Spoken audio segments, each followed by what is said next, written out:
It's the George Plaster Show. 30 years of the best sports talk in Middle Tennessee. Featuring Tennessee Radio Hall of Famer George Plaster, Tennessee Sports Hall of Fame coach Watson Brown, and young guns Billy Derrick and Michael Cindric. And now, here's your host, George Plaster.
Hello again, everybody. Welcome in.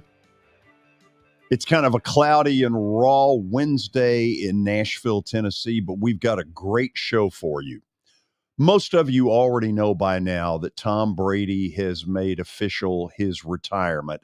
A lot of our show is going to be spent on Tom Brady, but I'll tell you this, our staff, and in particular, Billy Derrick and Michael Cindric, have put a lot of thought into doing some things a little bit differently.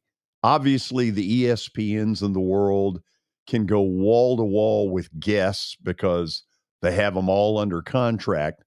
We obviously locally don't have that. However, if you'll stick around, you're going to see and hear some really interesting stuff about the guy that most everybody says is the greatest of all time in pro football. Before we do anything else, let me tell you that we will open up a chat room today around, give or take, 3:15, 3:20, and we would really like some of your questions and your comments about Tom Brady. Billy, how do they do that? George, all they got to do, wherever they're watching, whether it's YouTube, Twitter, Facebook, comment in the search, the comment bar over there, and fire away, and I'll see them, and I'll get them over to you guys. Billy today, by the way, broadcasting from behind the Iron Curtain. Yeah, the dark age, George. Well, what's happened? And we can't figure out my lighting. I don't know what's going on. Really? George. So we've got some issues. Yes, we do. Earlier in the week, very pale, needed to get out in the sun. Now, let there be light. Earlier in the week, he was in the third realm of heaven, and now he's glowing, and now he's I thought we had figured it out. Oh, no. There are always problems that'll pop up in all of this. Let's say hello very quickly to Coach Watson Brown, who joins us from up on the plateau. Watson, how are you? George, there's light on the plateau. I can tell you that. There's also light. ice. And there's light on the plateau. So we're doing good. Billy, just to tell you, I'm sorry I jumped at you yesterday with my little comment. I usually save all those for George. It was just couldn't pass that one up. It was sitting there in my face, but I'll try my best to stay away from you, bud. And I'll put them all at George. Y'all can clap when I find something to get on him about. You got to spread the wealth, Watson. I kind of like putting it all with the guy in the red sweater, to tell you the truth. You certainly are a humanitarian. Yeah, I'm a humanitarian. That's right. How much ice did you all get? 0. We got nothing. Zero? Wow. Wow. We got nothing. Boy, down toward Must be West nice. Tennessee, that is not the case. But we got nothing, and I don't think we're supposed to get anything in this little next one coming maybe tonight. Yeah. So we just missed it. Michael, down in Dallas, they got some stuff. Yeah, they got some stuff. It's they've had a couple days of just nothing, honestly. And when that happens, when the schools get closed and everyone's holed up, no one really knows how to do anything. Everyone kind of loses their mind. We just don't see it. We just don't see it that often. So when it happens, the plants die. Everyone stays inside and hopes they can just kind of get by for a couple days. We wish the plants the very best of luck. Oh, my mother is very concerned. I don't doubt that she is. Billy, what do we got in the update? George, of course, Tom Brady has called it quits for the second time, but he calls this time for good, officially from football, ending a 23-year NFL career, 7 Super Bowl rings. He said he wouldn't change a thing about his career. I would assume we'll be diving a little bit deeper into this. A lot deeper into it. Keep going.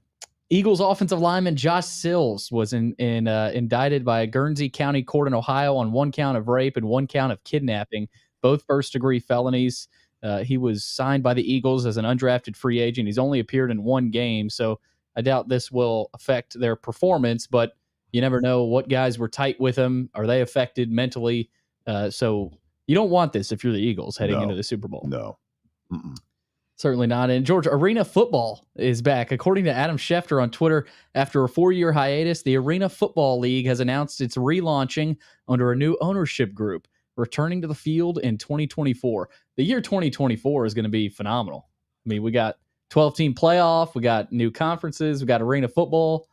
Football fans got it all in 2024. Watson, I know that I've spent all winter worried about this arena football thing. There's just nothing more exciting. Listen, it's kind of fun. I like it. Have you spent much time? We had one in Birmingham while I was at UAB, and I can't even remember Birmingham. I can't remember their names now, but anyway, Bobby Humphreys was the head coach with that team, and we would go. I'd take my children here and there, and it was kind of fun. Honestly, it's football, but it's not football. I mean, it's very fast. And, man, it's got a little hockey in it. They'll bang off those walls. Bunch of 86 79s, Watson. Oh, yeah. I mean, it's just whoever don't score on one drive basically loses the game. And then an extra point is interesting because the uprights are T90. And there was a bunch of those missed. So, I don't know, George. I kind of like it. Honestly, I'm not sure. Look, I enjoyed it. I didn't like it better than I did the USFL and some of that stuff. Yeah. I like it better than the USFL. So have you ever been to an arena game? I have. There used to be, I don't know if I guess they stopped it, but there was one in Dallas. They had a team in Dallas that I liked it. It was fun. We had one here. Pat Sperduto was head coach. Jay Gruden was for a while an offensive coordinator. And then Mike New, who's now the head coach at Ball State. It's offensive coordinator on steroids. Can't you have that thing where they motion them like running forward? It's got Canada Roos, Yeah, that's crazy. Yeah, without the weather. John on YouTube says, loved the Nashville Cats. There's some memories there. Oh, George. Absolutely. Listen, there was nothing better than that hot tub in the end zone. What else? George, let's see what else we got. Bama destroyed Vandy last night, 101-44. Alabama's largest win in SEC history. For Vandy, it's the 3rd largest loss in program history. They lost by 69 to Kentucky back in 1947. They lost by 62 to Kentucky back in 2003. Stackhouse now 16-45 in the SEC in his 4th year. Not good. It's time to think about a change. When you get beat by 57, gosh, somewhere in here you have to ask the question, did your players quit on you? Because if the answer is no, then you've got a talent gap issue, which I don't think is necessarily the case. Look, they weren't going to win last night, but 57 is absurd. Did you see the Vanderbilt basketball Twitter? It was at halftime. It was like 47. A lot of basketball left. Yeah, 47-15, and they tweet out a lot of basketball left. Like there's going to be some heroic comeback. It's like, no, a lot of basketball left we got to endure. I mean, that was painful. Great. Watson, as an AD, when you see a game like that, I mean, does that sort of get the wheels turning? Is it always a combination? Is it ever you see one game and you're like, man, we may need to start thinking about this? No, one game doesn't, but you put it in the library. I mean, the one thing you don't want your team to ever do is just not have pride in playing and being a UAB Blazer or Rice Owl or whenever I was the ADs at place or Vanderbilt Commodore. When you feel like the players have no pride left in doing that, now you've got a problem. I think ADs think more when they're doing it themselves. The problem in today's world, Billy, you don't get to do it yourself. You got so many dadgum donors that want to stick their nose in it, and you got to handle all that. And, well, it's time to get rid of him. I'm not giving another penny till you do. Stuff like that. But when you're doing it yourself, it's all about pride. It's all about thinking your players are into what they're doing. They respect their coach and their teammates. And when you lose that, it's time to make the switch. And that one was put in a library, I promise you, last night of different thoughts. And I couldn't believe it. Is Alabama that good? Or is Vanderbilt that bad? Alabama's really good. Vandy on certain nights can be halfway decent. This was one of those nights they weren't. They were horrible shooting the ball. Well, and they had Robbins back, George. Yeah. They had the big guy back. This also, and I'm not saying that Vanderbilt hasn't sometimes looked better this season than they did even last season, but this kind of squashes the whole they're making a step argument. I mean, a step to what exactly? I mean, 50 losing I know it's one game, but still, I mean, to think that this team is suddenly going to just go to the tournament next year, which I mean, that's the only way he would probably keep his job. I don't see them missing the tournament again next year and Stackhouse still being there. It just, a loss like that just makes you feel like they're so far away still. Well, they're not making the kind of progress that's needed. This is his fourth year. They have never sniffed the thought of an NCAA tournament. He's a complete zero in the community. It's time to make a change. It really is. It's time for it to at least be on the table to be discussed. He is benefiting from two things. Number one, incredible fan apathy.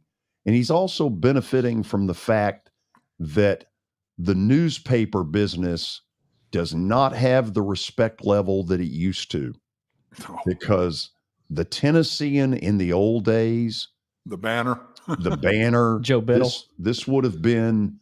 If this was 15 years ago, would he be fired?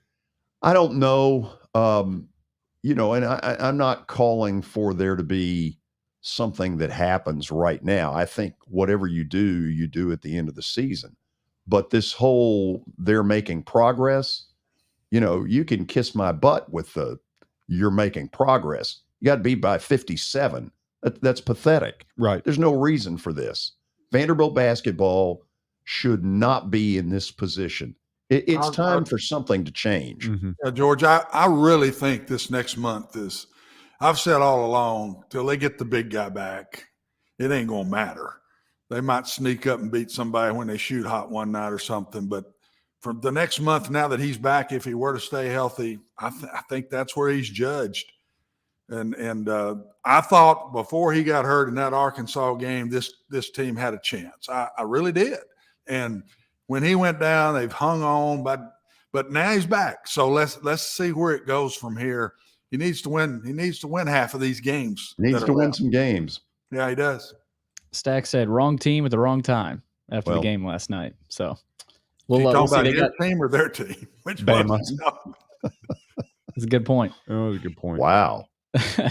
George, one more piece here. Jaden Rashada, the former Florida commit that we've been kind of tracking and talking about. He was released from his national letter of intent by Florida last month. He took a couple visits to TCU and Arizona State, and he ultimately chose Arizona State. Kenny Dillingham gets a big first commitment on the second national signing day, whatever today means. I bet that put a little dent in their salary cap. Maybe so. Yeah. Okay. We're going to be looking for your Tom Brady chat room questions, comments, thoughts. How do they do that? George, all they do, type them in on YouTube. We've gotten a few already here during the update. Type them in on YouTube, Twitter, or Facebook, wherever you are, and we'll have them ready to go. Okay, when we come back, we're going to try and do it a little bit different than what you've been seeing on the networks. Tom Brady retires, we think this time for good, and we're going to talk about it when we come back.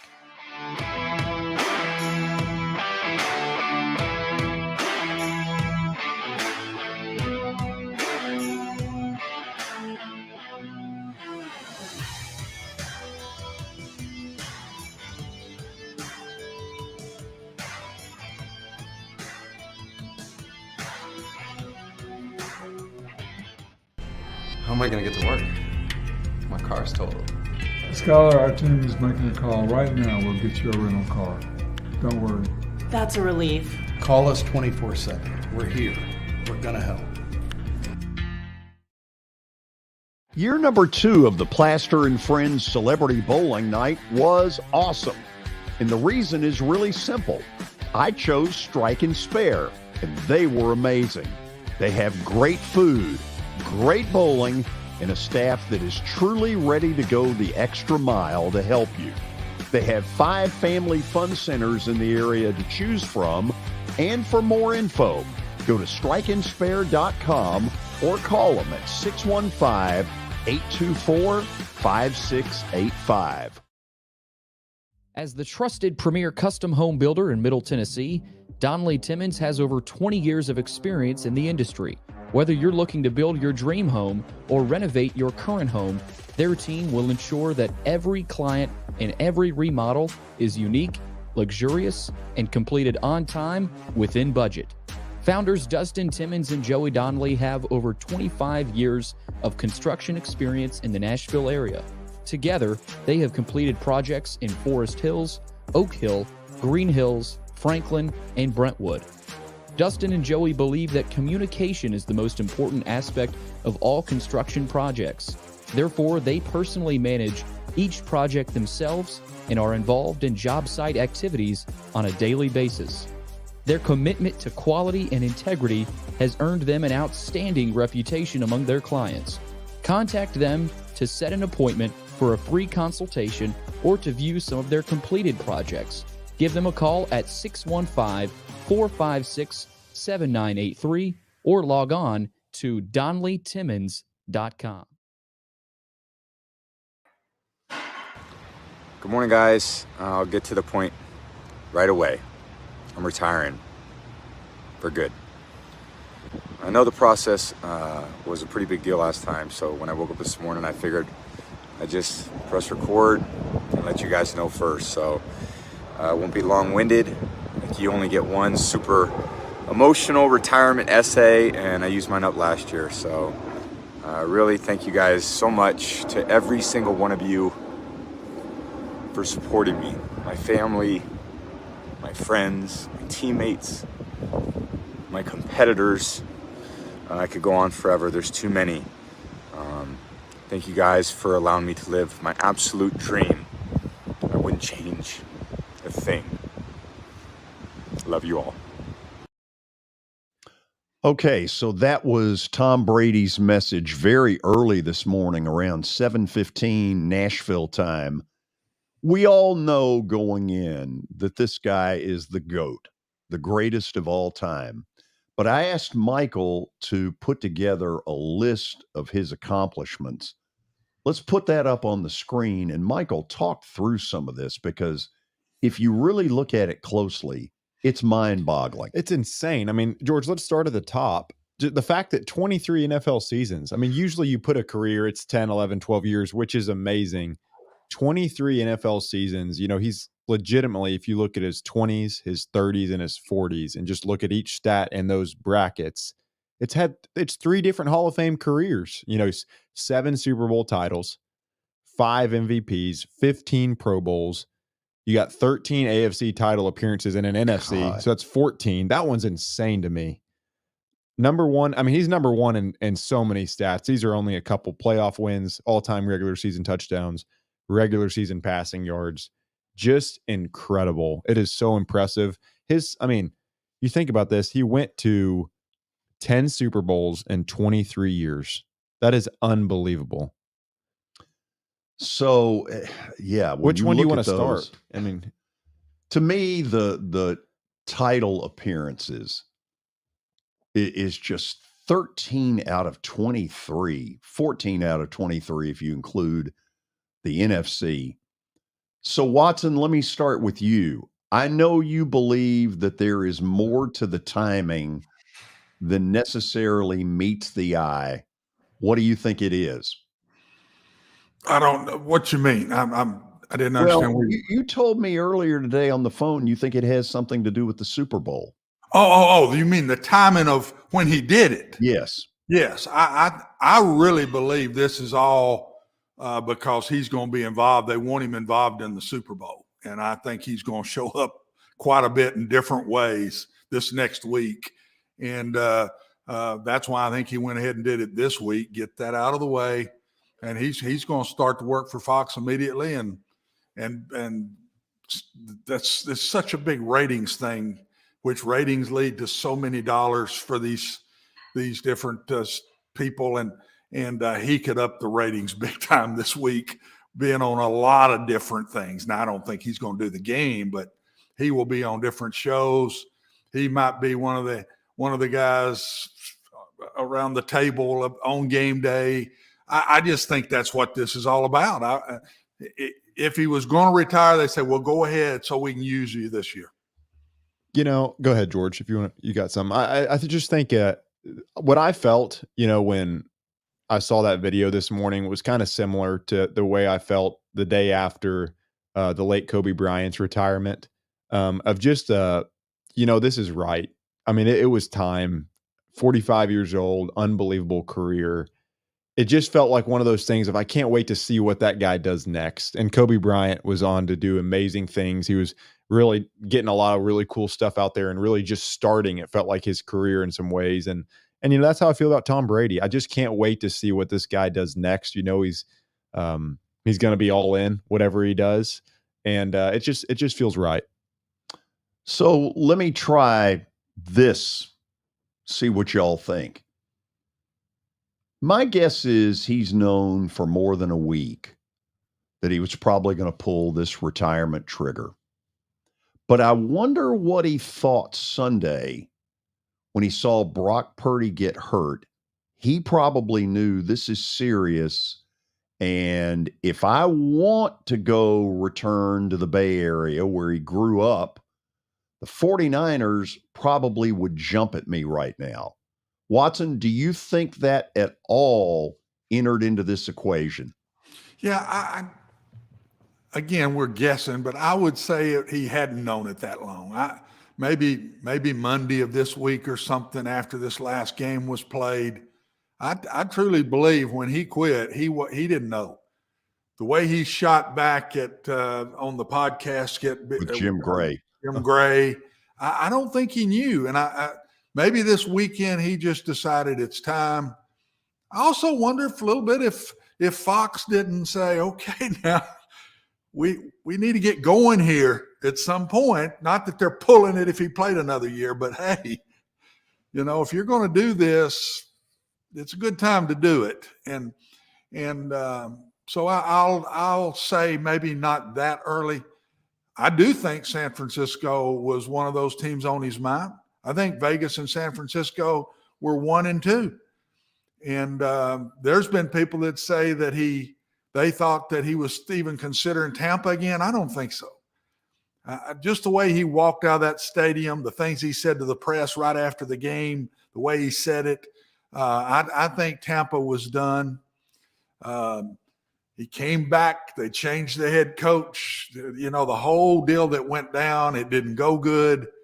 I think he'd had his divorce happen while he's in Tampa. I mean, it's just so much to Tampa. I think he appreciated it. I think he really appreciated his time there, and he won a championship there. And but I just bet you it wasn't until early this week that he said, okay, I've had enough. Then he talks to Fox, because he had to be talking back and forth to them, because that's his next job. And that's a lot of money they've offered Tom Brady to be with them. And so he's been talking to Fox. And that's why I say, well, Fox said, well, if you're going to do it, we could use you this next week a bunch. Watson, talk to me a little bit about just, when I look at what happened last year, it was a year ago today, I believe that was the retirement that he put out there. I don't blame him. I mean, I don't blame him for him coming back just as an athlete. I get it. But you talk to me a little bit about just, I mean, that pull and that struggle of giving something up that you've known your whole life. Yeah. Give me a little bit of light on what that's even been like for you and what you're kind of imagining Tom's going through right now. Michael, I think it's the hardest thing that you do in your life up to that point. I know there's tragic things that happen that I wouldn't even compare it to that. Right. But I'm talking about just normal things in your life. You think about it. Tom Brady probably was on a football team at 8. He's probably playing flag football at 8 years old. He's been doing this his whole life. And I was a player, then it was taken from me, Michael, and it killed me. I nearly became another person for a while when that was taken from me because all I wanted to do was play professional baseball or play professional football. That was it. I never thought about anything else. I didn't go to college to get a geology degree. I went to play ball, and I was going to play the rest of my life and make money that way. And it was gone, and it devastated me. Well, and then even when I retired, it's hard to pull the trigger. A week after I did it, I was fine. I knew it was the right thing to do. But, boy, pulling that trigger, and I think it's even magnified more when you're a guy like Tom. He's been fighting this his whole life. His whole life, he's been working to be the best he can be over and over and over. And then all of a sudden, your life changes, and he's got to go in a complete different direction. I think that's really hard to do. And I watch these guys. I feel for them because too many of them, Michael, George, stay too long. They stay past the time they need to stay. But I totally understand it. Yeah. And football is a sport, which is a game. And so it keeps you young. You're a kid playing. That's right. You're still a kid. You just finished. All of a sudden, you're not a kid anymore. You got to grow up and get out into the real world. And that's hard to give up. It's hard to give that youth feeling that I'm still a kid playing around. And I think that's weighed on him too. And so, I think it's really, really hard, a lot harder than people think. And I say, Michael, the longer you go, the harder it gets. Mm-hmm. I mean, he's been playing now all this time. Like I said, I coached 46 years. The longer you go, I think the harder it is to get away from it. But George, I can compare it to what you do. When you walked away and went to Belmont, that ain't easy now. When you've done something your whole life and then you change, that's not easy to do. No, it was not. Yeah. Here's what I want to ask both of you. I'm not sure what to believe about the reports this morning that Tampa was truly the only place he considered. But if it was, here is what I think Tampa is. I think Tampa is a lot of what you saw in the Dallas game. Offense that was Gerber's baby food all year. They had no running game. Leonard Fournette looked slow and old. What would there be about Tampa that he would want to come back to? I don't see that they're on the ascent. To me, Todd Bowles has got a team that's going this way, like that. Michael, I'll start it. I think that's respect. I think Tom was just trying to be respectful. I don't know if he said that or people are saying that, but I think that's out of respect for the people that you've played with and the coaches that coached you. I just don't think he wants to take any shots and appreciates all that happened in Tampa. He did win a Super Bowl with those guys, and Todd was there during that time. And, he's past that time. So it's a lot easier to be respectful and say, I only considered Tampa than saying, well, yeah, I thought this, but I hadn't talked to San Francisco yet, or I hadn't. I just think that's the respectful way to finish it off. And I'll just bet you if that's what he said, that's why he said that. Yeah, honestly, Watson, I totally agree. I'm sure that in his mind, I mean, he's human nature would be to look around, kind of weigh your options. I'm not going to act like he didn't do that, and I wouldn't blame him if he did. But I think that we might find out some more, in the coming months, honestly, that comes out. But I think the right thing to do is kind of just make it about him hanging it up and not make it about, oh, he could have been to Miami or San Francisco. I think he did handle it the right way in that. We might find out more in a couple months when more stuff comes out. But Watson, I totally agree. See what you all think here. At the end, here's what I believe Brady was. He was a guy that had zero mobility, but a real sense of how to step up in the pocket, buy a little bit of time. I believe at the end, one of the real drawbacks was he didn't want to get hit. And I think that became more and more obvious that he started to worry about, is there going to be a serious injury? Now, what he did have to the bitter end, at 45 years old, he had a hell of a fastball. He could still bring it. Yeah. Watson, you go ahead. Okay. I'll go first on that, Michael. To me, George, the way I look at this year, it wasn't Tom all year. It just wasn't Tom Brady. He had so much he was dealing with. He's a human being. He's not superhuman. He's one of us. He may not be on the football field, but he's one of us off the field, and he's got a big heart, and he got hurt. And I think he was devastated by what happened. I do think it caught him off guard. I think it was her that really created this, and I'm not taking sides on that whatsoever, but I think it devastated him, and I just don't think he was right. I mean, Tom Brady to take 11 days off in the middle of in camp, he would never do that. No. That was so personal that he tried to save it. That's what I think he did. He went and tried to save it. And I got a coach on that staff that's very like a brother to me. So, but I didn't get that from him.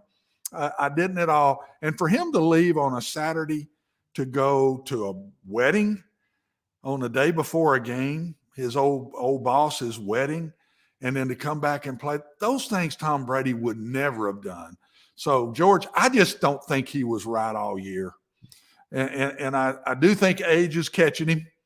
They never want to admit it. Think of all the great athletes we've watched play that played too long, that just hung on a little too long.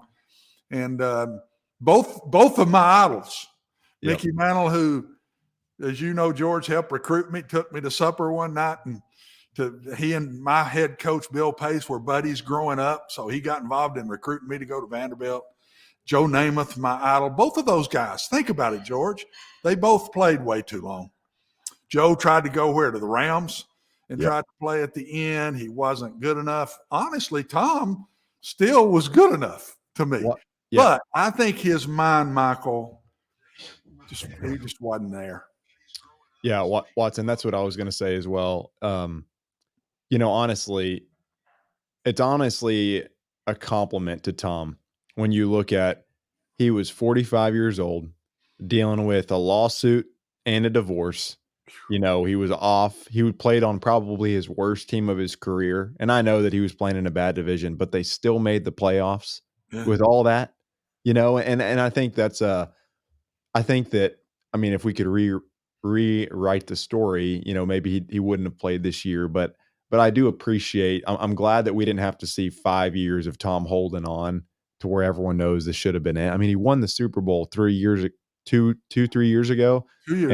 The year after that, he lost to the Super Bowl champions in the playoffs. It's he really, and so, this year was really rough, and I think everyone knew it was time. But as a guy that's grown up idolizing Tom Brady, I'm glad that it wasn't some 5-year process of you got to hang it up. Why are you holding on? In his last year, with everything he dealt with, he went to the playoffs. And I think that's it's just a testament to, how highly we all think of Tom Brady, that we felt like this was such a down year. And it was for him, but anyway, I think I'm glad to see, as a guy that I've kind of idolized, see him hang it up where he's at. Okay. After the break, we're going to get into what does this mean for some other folks, because there were teams around the league that were sitting there going, What if? We'll talk about those what ifs next.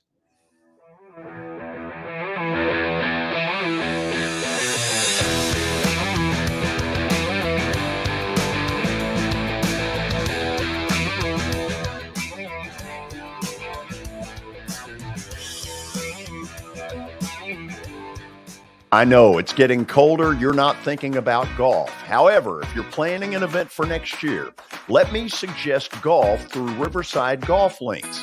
The course has improved dramatically. It's perfect for hosting a corporate or a charitable outing. They've got everything in place to make your event a rousing success. To get more info, call 615-847-5074 or go online to riversidegolflinks.com.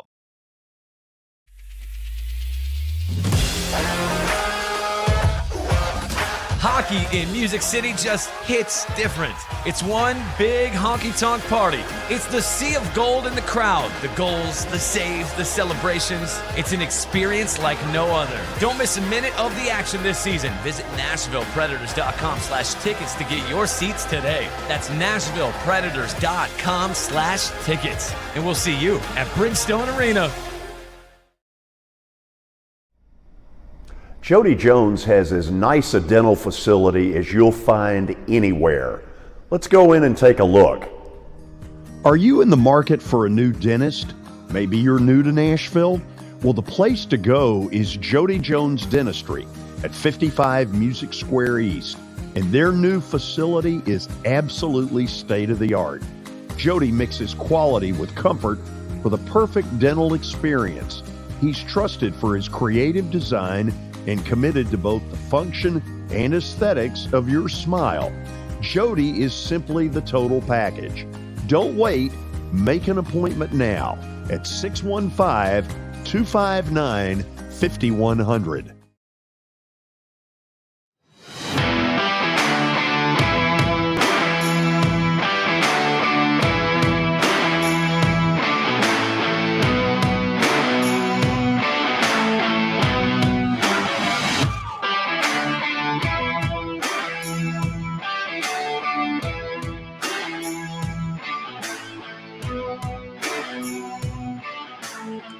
So Tom Brady made his retirement official this morning around 7:15 Nashville time. We're going to try to do some different things today, including what we're going to call a Tom Brady chat room that we will air around, give or take, 3:15, 3:20 with your questions, your thoughts, your ideas when it comes to Tom Brady. Billy, how do people take advantage of that? George, all they got to do, find the search bar, the comment section on YouTube, Twitter, or Facebook, and type it in there. And I see it right when they ask it. So I'll forward that over to you guys. Are some people doing it? Not quite yet, George. I'll let you know. Oh, hold on. We can't have that. If you're watching this show live, you get involved. Get in the middle of this. We got we got some at the beginning. They're not Tom Brady related though. So Is that so? Yeah. Okay. We'll keep track. Okay. So not only does this affect Tom Brady, the fact that he's retiring, but it affects other teams and other organizations, National Football League and otherwise. Just watch really close. Let's start in Tampa with this thought. Blaine Gabbert? Really? I don't think so. They got some work to do, George. Tampa Bay. Watson, where do you think they go? It's got to be one of these free agents. I mean, they sure can't go the draft because Todd let all these guys go, which tells me he thinks he can put together another really good team and make a run, or he wouldn't let all these coaches go like he did. So to me, they got to go free agent. I don't know which one it'll be. The only quarterback. It won't be Jameis Winston. I can tell you that because he's already been there. So I don't know. I don't know which one they'll go after. The only quarterback they have on contract right now is Kyle Trask. Ooh, wow. So Blaine's a free agent too then. Yep. Let me throw this out there. It seems like there's only real two options that I mean, Do you blow it up and trade Mike Evans, trade Chris Godwin to teams that need receivers, or do you try to go get a Derek Carr to patch? I mean, trying to go get like Derek Carr feels like you're trying to, patch up a boat while it's still sailing. I mean, that's kind of what you're doing is you don't want it to crash yet. You're just still trying to make it work. I don't know which one's more likely. It'll be interesting. They've got talent to move if they wanted to kind of restart. So it'll be interesting what they do. I don't think he can afford to restart. I don't think Todd Bowles will think that way. I think he'll go get a quarterback. He thinks he's got a championship level team that just didn't play up to it this year. He showed me by what he did, Michael, that he thinks his defense was plenty good enough and his offense wasn't.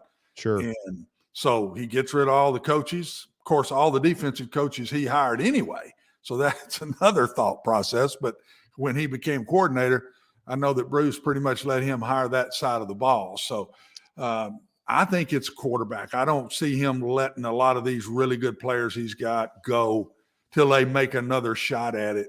And if they're not good next year, Todd ain't going to make that decision. Let me ask you this. He'll be gone. Do they at all look at Lamar Jackson? Oh, I think they look at everybody. George, what do you think? I think they look at everybody. They got to – he's got to hit this right because there's heat on him already, Michael. Right. There's heat on him now. And the Super Bowl guy that quit right in front of him, and then you have a very poor team, there's heat on Todd Bowles. And so I think they got to take a look at all of them and pick the right one. Okay.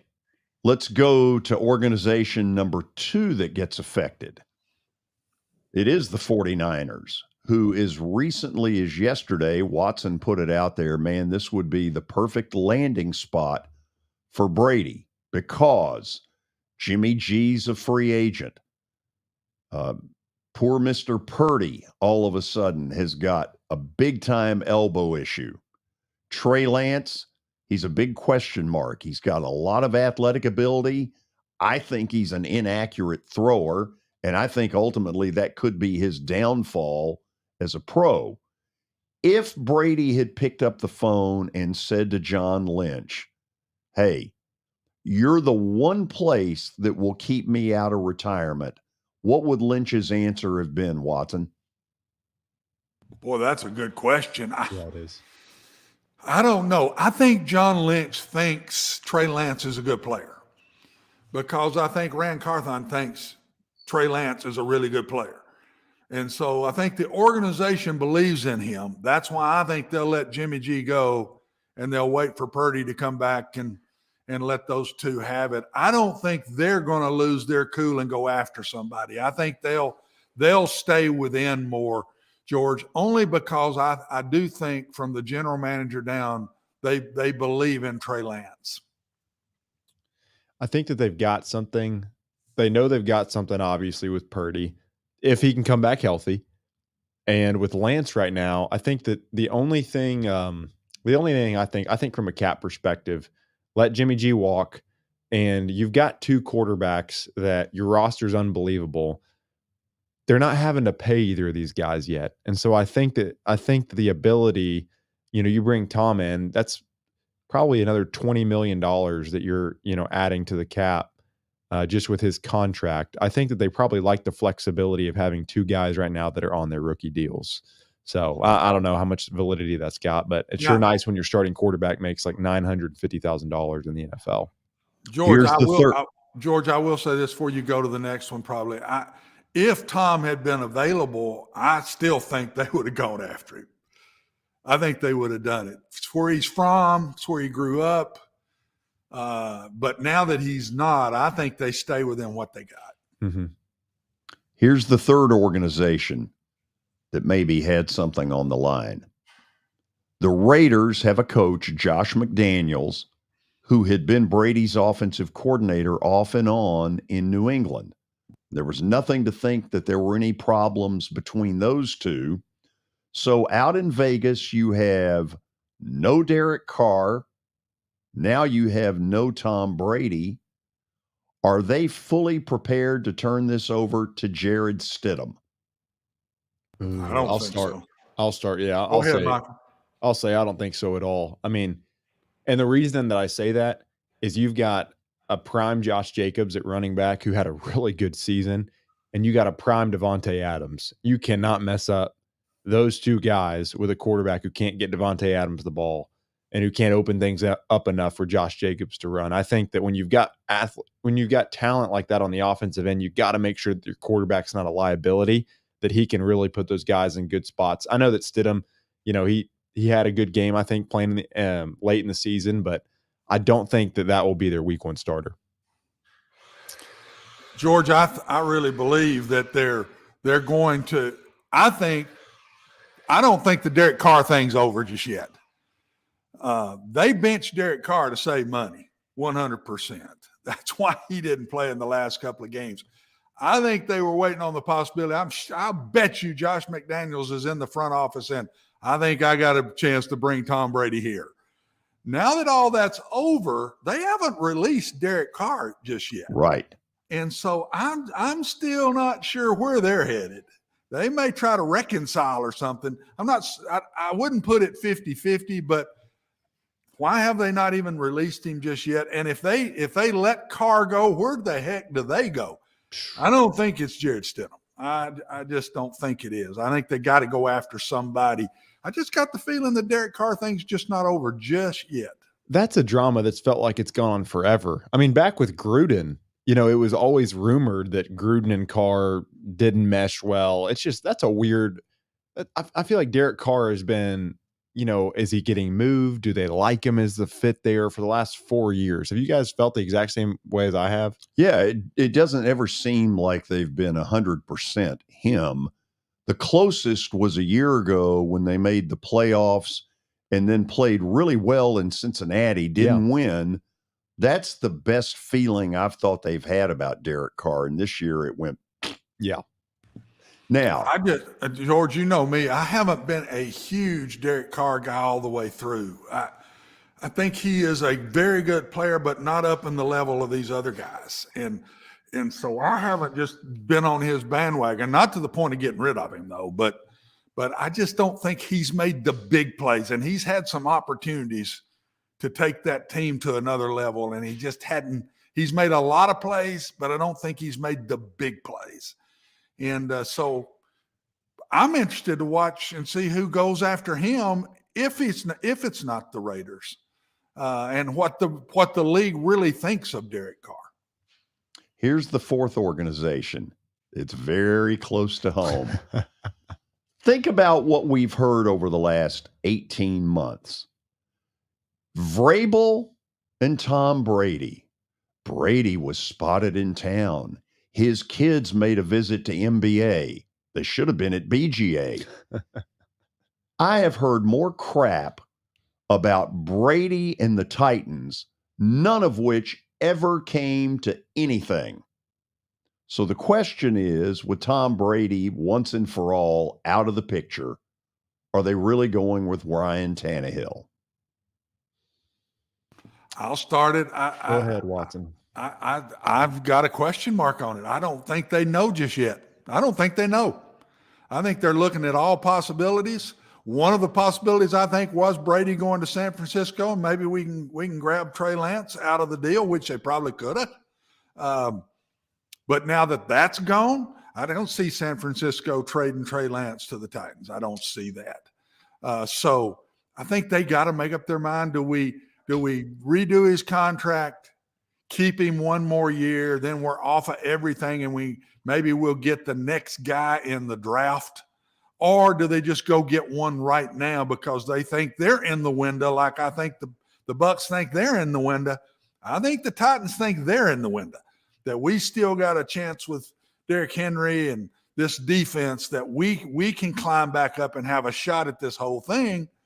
So I can't answer that. I don't think they can. If you truly ask them right today, I'm not sure Mike Vrabel or Rand Carthon could answer that question, George. Yeah, I mean, Watson, I agree with you. If I'm going to bet, though, I think Ryan Tannehill is the starting quarterback week one. Do you feel like there's anything negative in trading for Trey Lance, having him back up Tannehill and kind of be what everyone wishes Malik Willis could have been, which is, okay, this guy's going to step in eventually to be kind of the Tannehill successor if he could work. Yeah, I think there is a problem. Trey Lance needs playing time. Mm-hmm. It's time for him to either get on a field and prove people like me who think he's not that accurate a thrower to either prove us right or wrong. Another year of sitting for Trey Lance is the last thing he needs. So if they bring in Trey Lance, Tannehill's gone.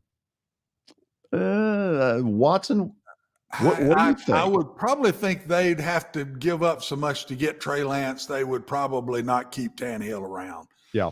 I think the first decision is, do we play with Ryan or not? I really think they're going to. When it all comes down to it, I think they'll restructure his contract because they know Ryan, guys, doesn't have a lot in his he doesn't have a lot he can put in front of them that, well, I'll be real popular and I can go somewhere else or whatever. I think he knows staying with the Titans is the best thing he could do to finish his career out. And so I think he will restructure his contract. They'll keep him around one more year.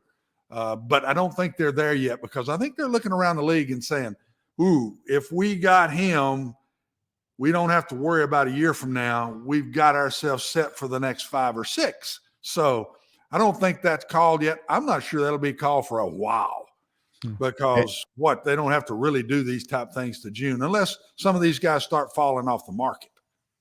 And then there is one last organization. Yes.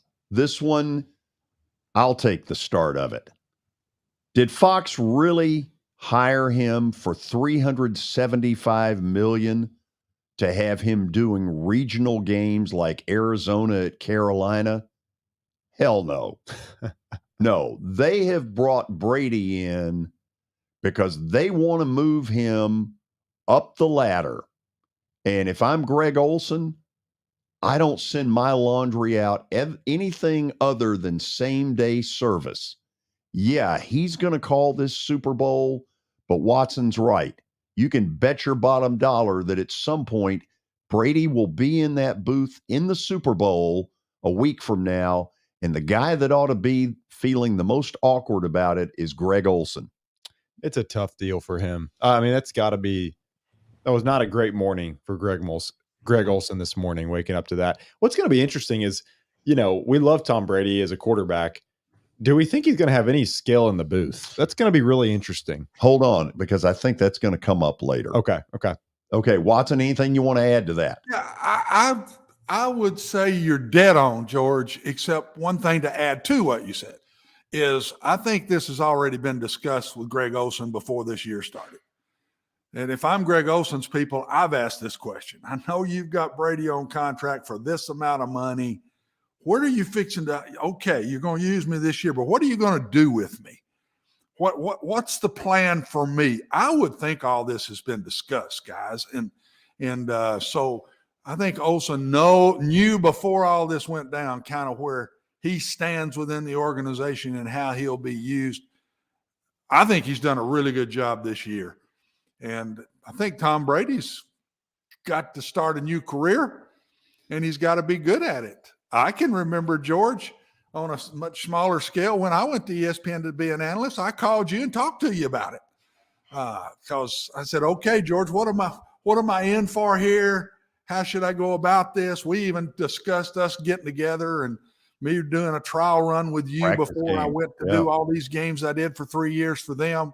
And so I don't think Brady's just walking in with a whole lot of confidence with what he's going to do. And he's going to have to prove himself to jump into that big spot. Now, he might still get paid and put him around a table to be one of those kind of guys or something, but he's going to have to earn that spot. Now, I don't say he's got to be fantastic to get it just because his name's going to push him pretty far. Mm-hmm. But I just believe that Olson kind of knew all this, and there is a plan for him, and he knows what that plan is. After the break, stat of the day, and then our panel's favorite Brady moments. You won't believe where we're headed with this. Stick around.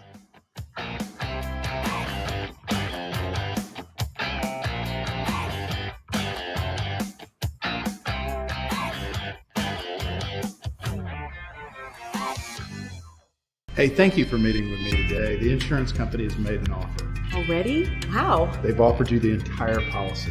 Thank you, Blair. You're so welcome.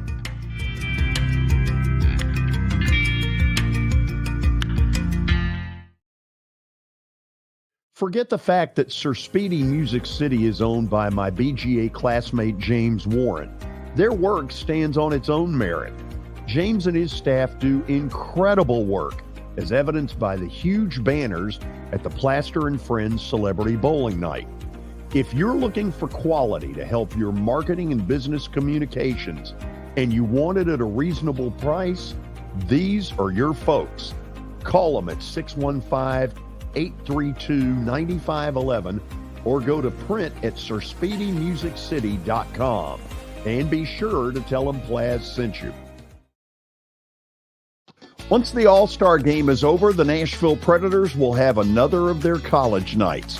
Tuesday, February the 7th, Tennessee State University front and center stage when the Vegas Golden Knights come to town. Students, alumni, and fans are invited to celebrate. The College Night Series ticket package includes a Predator game ticket and a limited edition co-branded hat. Tickets can be purchased at NashvillePredators.com/college nights. Welcome to John English Antique Sports and Cards, located at 204 East Depot Street in beautiful downtown Shelbyville, Tennessee. Their phone number is area code 931-492-4304. John, obviously, I've been blown away by what I've seen at your place. I've now been there 3 times. But for the person who's never been, what should they expect? Well, we have a 3,000 square foot store, George. Half of it is vintage cards in all sports. And then half of the store is, a lot of people call it the museum, where there's a lot of early equipment and just the history of sports in general. Baseball, football, basketball, golf, tennis, and other items. When somebody comes in there that you know is a big sports fan, what is their normal reaction? Well, I think that they're pleasantly surprised, and of course, being in Shelbyville, Tennessee, which is a small town that you would never expect a shop like we have to be in. So they're kind of, I don't want to say blown away, but as I said, pleasantly surprised.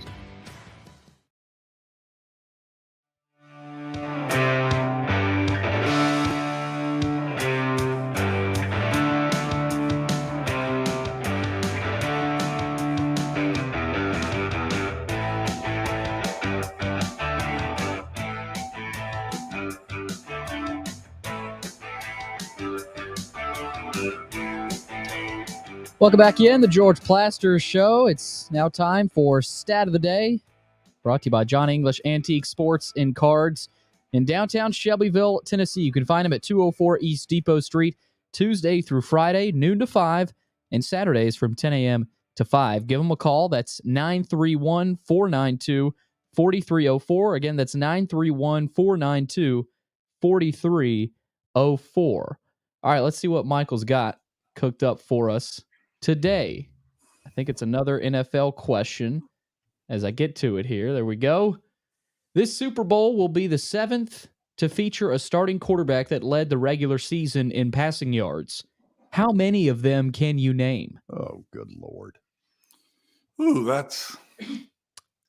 I'm not asking for all of them. I know that's a little unrealistic. Yeah, that one's a little unfair. I don't... Just as many as you can name, Watts.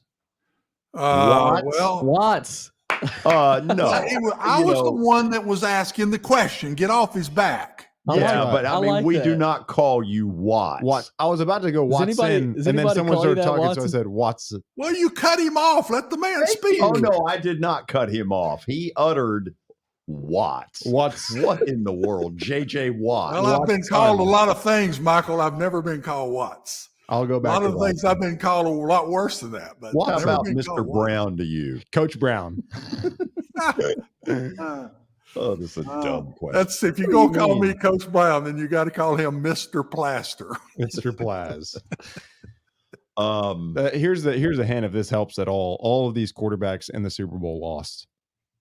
I don't know if that makes this any easier. Just start rattling off some. We'll see how many you get right. Oh, Mahomes. What do you think, George? Is he one? Oh yeah, Mahomes. Billy, do you have a way to react to? Hey, George, why don't we get them to just yay or nay them when we name them? I was waiting on Michael to give us a yay or nay there on Mahomes. Well, hold on, I got to go back and look. Yeah, I'm trying to look at it too. Well, if neither one of you know the answer, why are we doing the question? We were busy with graphics today, George. We've been trying to make this show excellent here today. Jeez. You give us a question that you don't know the answer to? Mahomes. What in the hell? Mahomes is the 7th. Okay, well, that's good. Yeah. How about Brady? Brady accounts for 2 of them. I know that. Okay, now what was the hint you were giving us that all of them are what? In that year that they led in passing yards, they lost the Super Bowl. Now this happened to Brady twice. Two of the Super Bowls that he lost, he led the NFL in passing yards. Brady counts as 2. There's 4 more. Yeah, you got Mahomes. That's 3. 4 more. What about Favre Rodgers times? Either one of those, you think, George? No? Wow. Okay. You know it's got to be, I mean, there can't be a lot back in the 60s. They weren't throwing it around enough. So you know that. Yeah, but they could have led the league in passing in the 60s. In a mediocre year, they could have been the best of the mediocre. There's nothing in the 60s or 70s. Nothing before the 80s. Okay. What about the guy that was Montana? What about Atlanta's quarterback? What about the Falcons quarterback when they lost? Matt Ryan? Phil Simms? Who's a great thrower of the football that never won a Super Bowl? Dan Marino? There's one. So we've got starting to come back to 7. No, you're 4 of 7. Steve Young. Same to you. Billy's hitting a buzzer quick. A dumb question. Let's just see it and get it the hell out of here. What about Jim Kelly? Look at the buzzer. What about Jim Kelly? You know what? I didn't like the question to begin with. Put the thing up there and let's move on. All right. So Rich Gannon. Peyton Manning. Yeah. Yeah. And Peyton Manning. Yeah. So that's a good effort. Well, you got 6, and then Mahomes is a 7. I didn't know Kurt Warner lost one. I guess he did, didn't he? He lost to Pittsburgh. Yeah, he lost to Pittsburgh. Yeah, he did. That's right. 07 and 17 for Brady. That's insane. Oh, unreal. A 10-year difference. Insane. So we're now officially into the 3:00 hour. We are. Thank goodness we have finished with that stupid question. And we move on. Because the Predators are in the All-Star break, Mark McGee will not be with us today. He will rejoin us next week. I want to get into one thing that Guy brought up a week ago that is starting to get a little more play. And that is that after the Predators got ripped to shreds in St. Louis, that's been about 2 weeks ago tomorrow, there was some sort of a team meeting that Guy hinted at. Sort of a come to Jesus. And I'm told that the 2 that it was aimed the most at were Matt Duchene and Ryan Johansson, and that the meeting got really pretty dadgum spicy.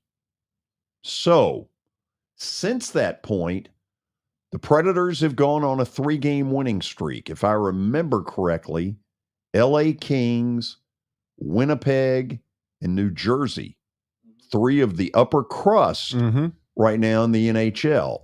So what has that done to the Predators as far as the standings? Let's take a look, and you'll see that positions 6 through 10, there's a 6-point difference between being number 6 and number 10.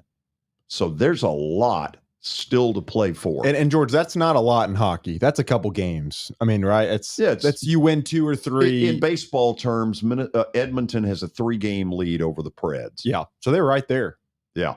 Now, Colorado, you don't really feel like they're going to catch. I don't know why. It just feels like Colorado, they're better than where they're at right now is what it feels like. But I don't know. But the teams like Colorado and Calgary is a team they can beat and have beaten, right, George? Yeah. Okay, so they've beaten them. Minnesota's a team that Calgary and Minnesota look like the two most likely that they could surpass to get there. Right. And that's what Guy has said before. He said those teams are beatable and passable. Colorado, for whatever reason, the Preds can't seem to get by them. And then Edmonton is another team that they can beat, but they haven't really this year. Well, look at this too. If you look at it, Colorado's played 3 more games than Nashville. Minnesota's played 2 more, and Edmonton's played 4 more. So they've got some ground to make up before they even get level in games played. Those are some advantages they have going down the stretch. 100%. Okay. So much for the Preds talk for the moment. They'll play again next Tuesday when another one of the upper crust teams in the NHL comes to town, that being the old Vegas Golden Knights. They're coming into town next Tuesday. And they are really good. Bridgestone. They are very good. As you say, Vegas. Let's get back to Tom Brady. So we decided, this was Michael's idea, for us to each give our most memorable Brady moment. Some of them were great. One was not. We'll start out. That would be cynical me, and this is my favorite Brady moment. And again, George, for some of these, there are no audio, so we'll just kind of talk through this one. George, fill everyone in. What's going on here? So for the very few, with about a minute and a half left in Foxborough in the playoff game that was Brady's final game against the Titans. There's a deflection at the line of scrimmage, and then look. Wow. That is my favorite Brady play that secured the Titans' win in New England. And I can also tell you that in Vegas, that play, boy, did it change some winners into losers and some losers going, heck yeah. George, that's what they were doing. What did that make you that night? Very happy for the Preds. Okay. It wasn't the Preds, by the way. It's the Titans. I know. I'm just having some fun.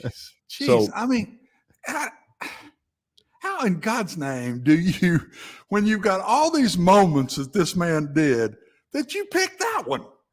I mean, you got to be kidding me. You picked the one time the dude, and I mean, this guy that picks the ball off, playing for the Titans, now was on the Bucks and got him while he was with him as a teammate of the Bucks, got him to sign the football. Do you want to see it again? No, I don't care to see it again. I thought you were trying to brag on the man. I didn't know you were going to go take shots at him. I didn't take a shot at him. I just said it was my favorite Brady moment. It's a total shot. Taking a shot at him. That is. If you retired and we had a let's celebrate George Day, and my favorite George moment was when you stuttered 6 times. That's a shot. Well, when I got in the Hall of Fame, it happens all the time. They brought up a lawsuit that I was involved in. That wasn't their first memorable highlight of you. Well, it certainly was in the highlight film. You also won the lawsuit. He lost the game. I don't know if you're supposed to say that or not. And anyway, George, did I violate some? I don't know. Anyway, the other thing about that, George, I mean, it was his last pass as a Patriot. It was my most favorite pass of his. You all asked for my most famous, my favorite Brady moment, and that for me was my most favorite moment. Well, Michael, and you know what? I think the people in Nashville are supporting me on this. Well, good. The guy in Cookville isn't. Well, that's your problem. That's my problem. But I'm going to.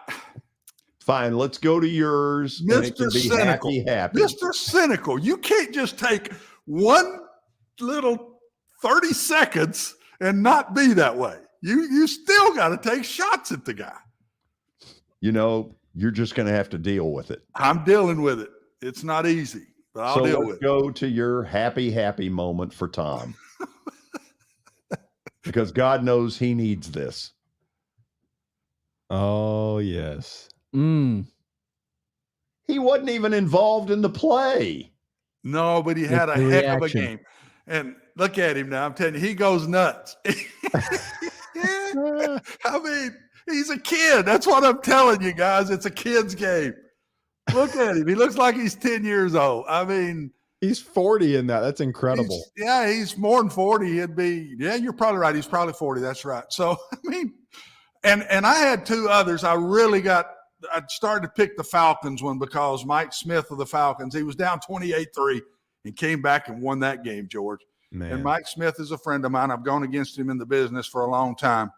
And Roddy White was my player on that team. So, man, that one hurt. That one hurt bad. But I didn't pick it because it would hurt me too bad. And then that other one, I don't think Michael picked this one. The other one, guys, was the Brady Manning game when Manning was with the Broncos. He's down 24 points and comes back and beats Manning. That one had to hurt Peyton now. Yeah. That one had to hurt. He changes teams and Brady still gets him. But this one I picked just because, hey, it's a team game. And he didn't make the play that won the game. A lot of times he does. And he was just so excited. I mean, he was going nuts over there. It just shows he's a human being. He's a kid, man. He's having a blast. Michael, what was your favorite Brady moment? Yeah, I'm kind of a softie here. One of my favorite was something off the field. I saw it one time, and being close with my dad, Tom Brady has a really cool moment with the kid that asked him who his hero was. Billy, I think, has got the video. If he's 7 and he's been dying to ask you a question, he's a Panini Kid Report. It's a good question, too. What's up, Joseph? Hi. How you doing? Good. Many people say you're their hero, but who's your hero? Who's my hero? All right. That's a great question. Well, I think my dad is my hero because he's someone that I look up to every day. And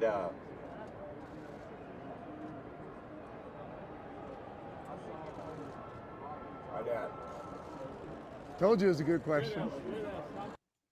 Man, Wow. that when I saw that was, it's the human side of Brady when you just like, wow, this guy, to see him get choked up talking about his dad.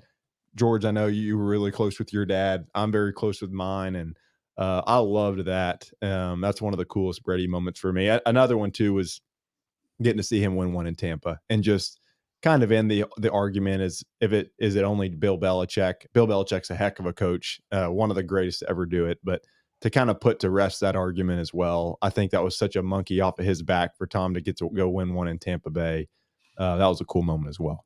Okay, Billy, what did you select as your favorite Tom Brady moment? And make it a good one. Otherwise, Watson will rip you. Well, George, you remember after he won the one in Tampa, he was down in the beach, on the beach, on the water, on the boats out there. So I thought this was... You're talking about when he got drunk? Not that, but he was on the boat, and you'll see it here. I don't think he was sober here. He tosses the Lombardi trophy to Cameron Brate, the Bucs tight end. I think Gronk was over there. Mm-hmm. I mean, that's not a short toss. No. I mean, he's standing on a boat there, tosses it over to a group of guys. Luckily, it was a group of football players there. They were crocked. That were able to catch that. But I thought that kind of summed up his career in Tampa, how, they're having fun, they're celebrating. In New England, it was, let's go win another. Let's keep this going. In Tampa, you kind of felt like this might be it. So let's celebrate it. I tried to go a little lighthearted there after Michael hit the heartstrings there. It felt like when him and Gronk got to Tampa, it was like two kids that had been under strict parents for their whole life and finally went to college together and got to just do whatever the heck they wanted. They did was it a commercial where they were both interviewed and they were making jokes about how, they made the call to each other about they wanted to go to Tampa. I don't know if it was a commercial. I think it was an interview, and it was hilarious. It was like the year before they went to Tampa. Okay, so 4 memorable Tom Brady moments, 3 of which were very positive, 1 of which was cynical. Completely cynical. Watson? Oh, you're muted, Watson. It's a good thing I was muted so I can restate. He always says I can take back what I said without y'all hearing it. Oh, Okay. man. So we pick 3 Brady moments and we pick a Titan moment, guys. Yes. I mean, absolutely. you pick 3 Brady moments and pick a Titan moment. Probably one of the lower moments of his entire career. Definitely. I mean, when a Titan moment is intercepting Tom Brady, we got a long ways to go as Titans, don't you think? We need to go win a Super Bowl here if our Titan moment is picking off Tom Brady. Jeez. Okay, if you're watching this show live, we need your help. We're going to do a Tom Brady chat room.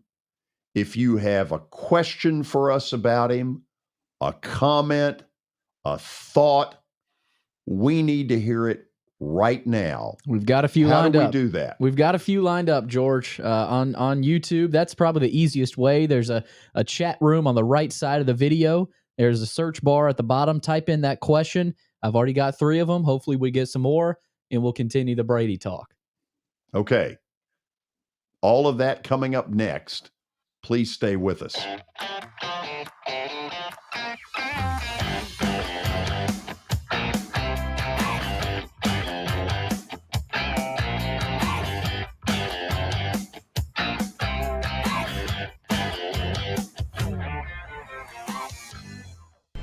How am I going to get to work?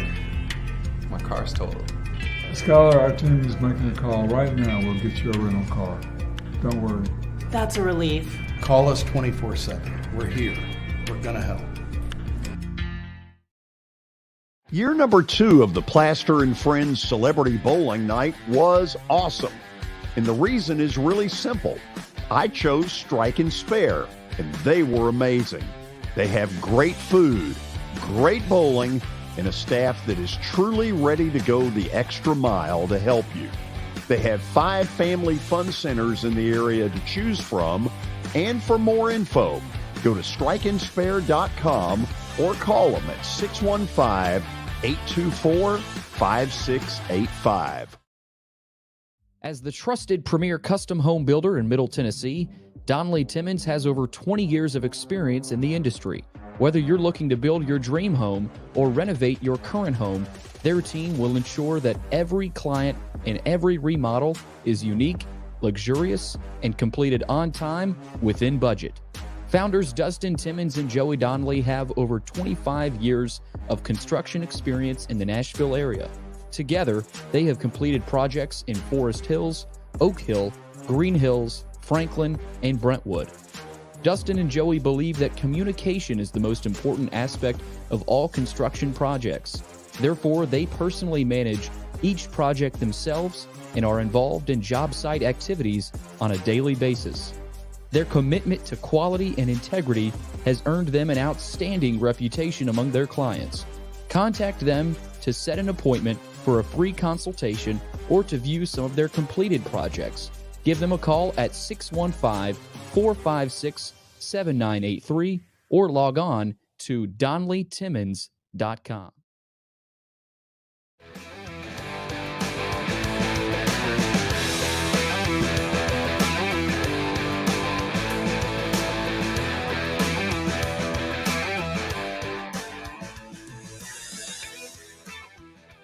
Okay, we're back, and it's a day where it all started out around 7:15 this morning, Nashville time, when Tom Brady released what he did. Billy, can we show that one more time? Sure we can. We've got the ability. Let's do that. Good morning, guys. I'll get to the point right away. I'm retiring for good. I know the process was a pretty big deal last time, so when I woke up this morning, I figured I'd just press record and let you guys know first. So I won't be long-winded. Like, you only get one super emotional retirement essay, and I used mine up last year. So really thank you guys so much, to every single one of you, for supporting me, my family, my friends, my teammates, my competitors. I could go on forever. There's too many. Thank you guys for allowing me to live my absolute dream. I wouldn't change a thing. Love you all. This is kind of a strange way to retire, but George, you saw the emotional side there, and Michael mentioned what was that, 3 years ago before the Tampa Super Bowl?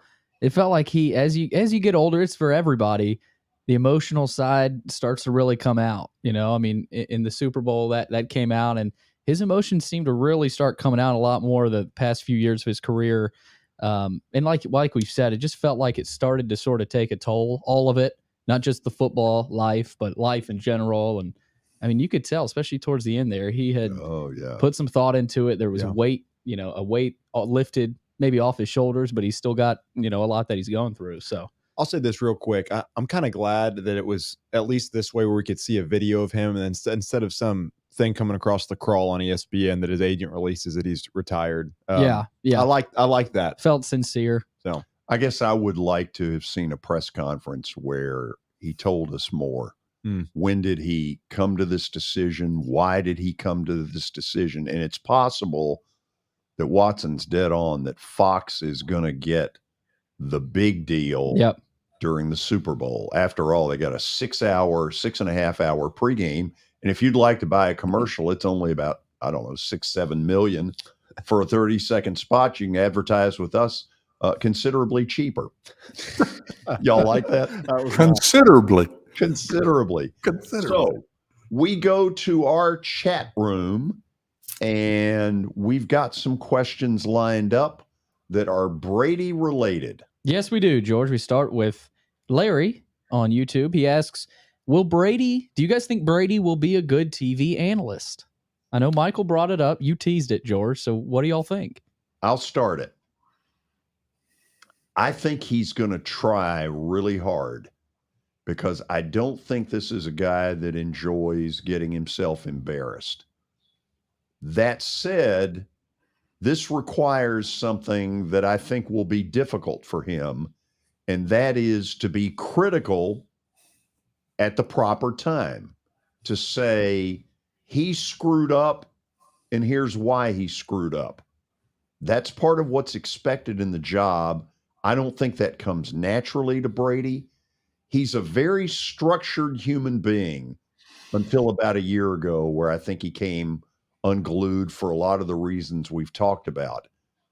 Structure is not necessarily what a color analyst is all about. A color analyst is a guy that looks at that play in the monitor and then tells you, here's why that receiver got so open, because he did this, he did that, and watch the corner.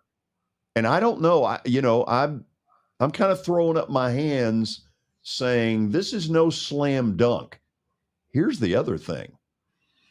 Okay, as a color analyst on a really national platform, Tony Romo has gone from, some sort of a analyst god, the talk of the town, to getting trashed this week all over the place.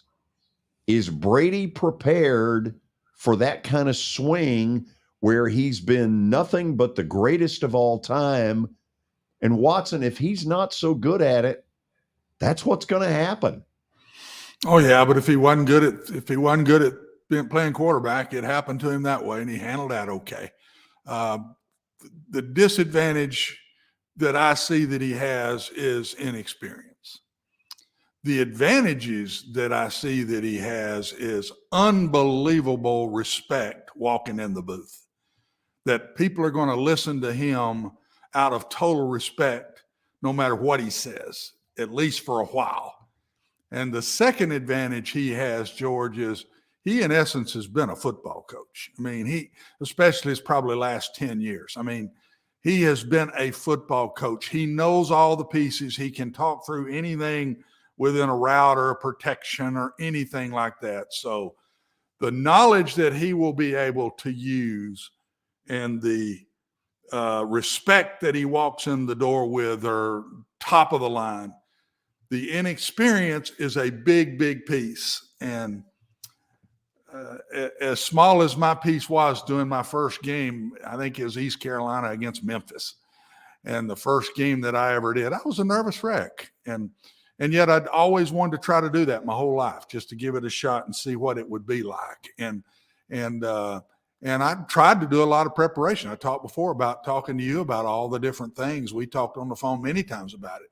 And but the respect he's going to have, guys, and the knowledge he walks in the booth with, I think, and he's a very sharp guy, and he's a calm guy when he wants to be. I think he will do well. I don't think he'll get off to a great start, but George, I bet he gets away with it just in a respect way that he'll be given. George, help me understand. This is exactly what he's stepping into in this world. What type of preparation is he going to get before they just throw him out there? I mean, for his first game. That's an interesting question. I would assume that whoever they're going to pair him up with, they're going to try to get the two of them in a studio and do 1, 2, maybe 3, what I would call practice games. Mm-hmm. And, that there'll be somebody likely there to coach him. Sure. About certain things, because here's what Fox would love to do.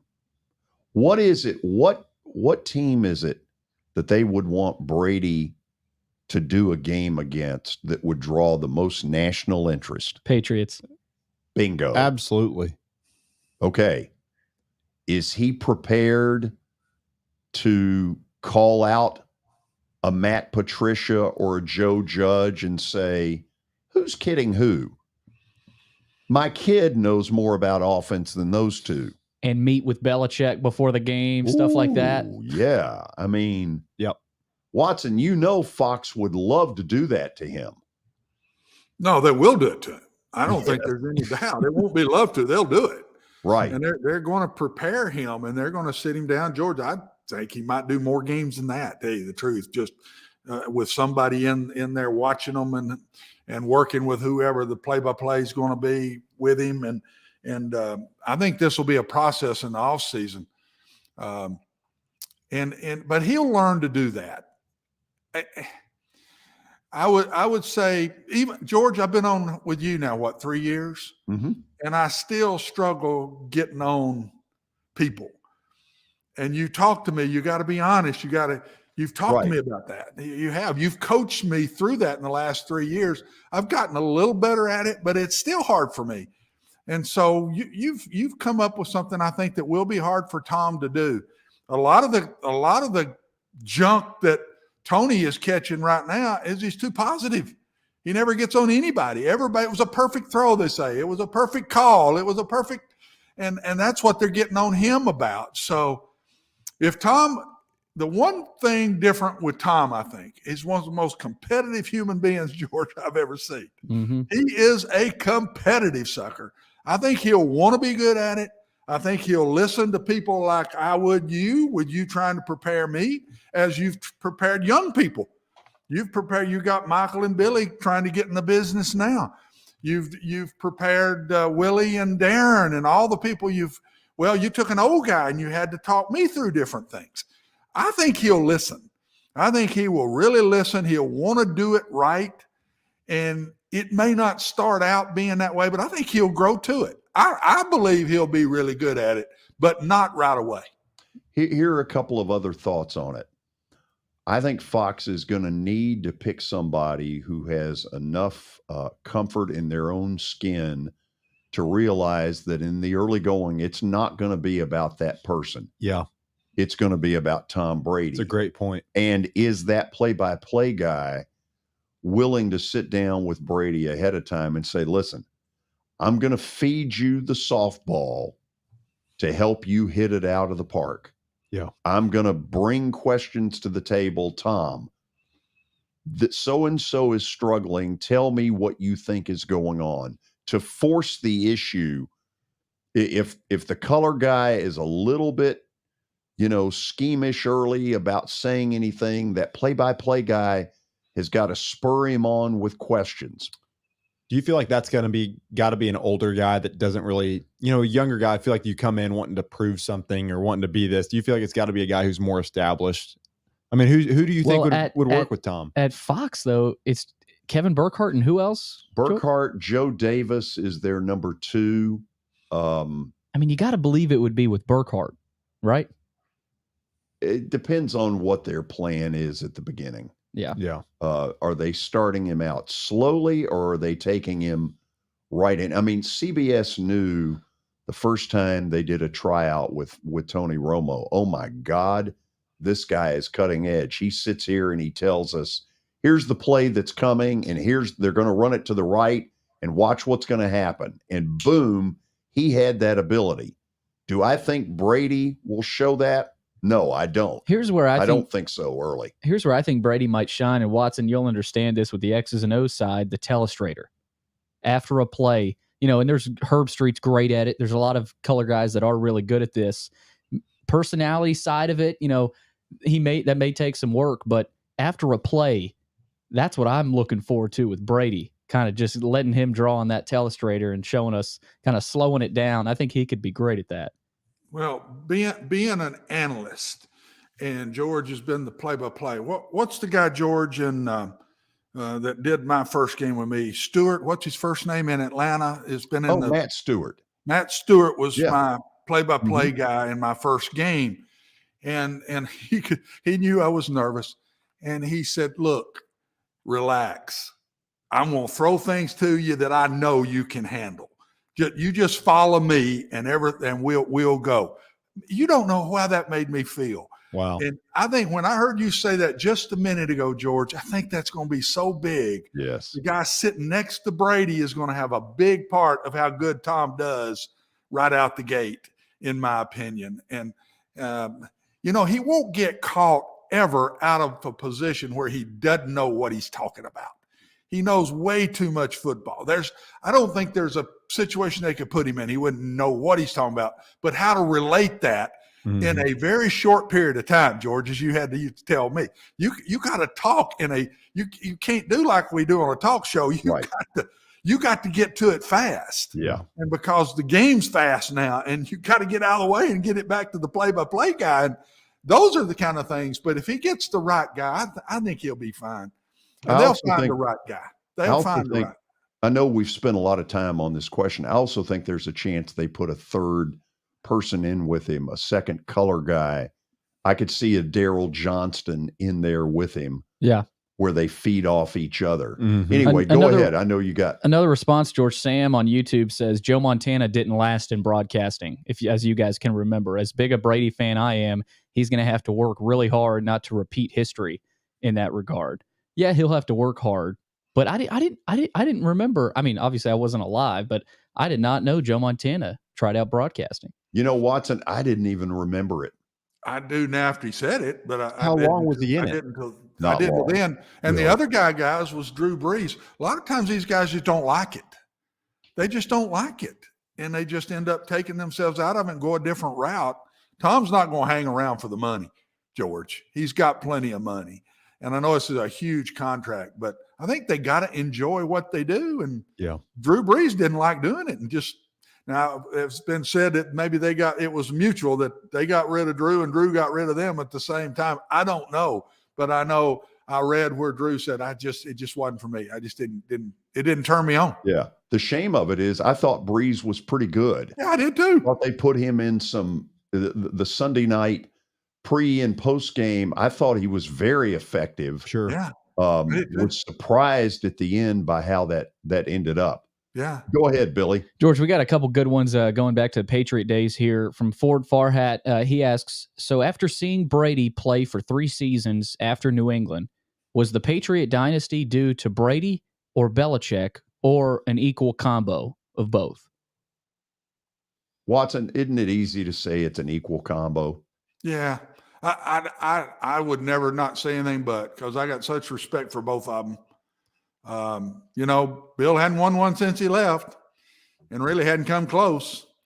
So that'd be the argument on that end. Tom has won one. Yeah. There's a and stat he completely turned a 500 team around to a Super Bowl winner. So the numbers lead toward Tom, but I just think they feasted off each other, man. They were both so competitive, so good at what they did. Bill was a defensive guy, Tom an offensive guy. I'm not sure it would have, the success they'd have had would have been there without both of them together. Bill could help himself a little. And I think, in all honesty, Nick Saban has helped himself some by getting involved in some broadcast stuff and warming up a little. I'm not saying he's, a ball of fire, but Belichick could help himself a little bit. Given some personality. Just show us a little bit of the sense of humor that people tell us that he has, that he just does not show.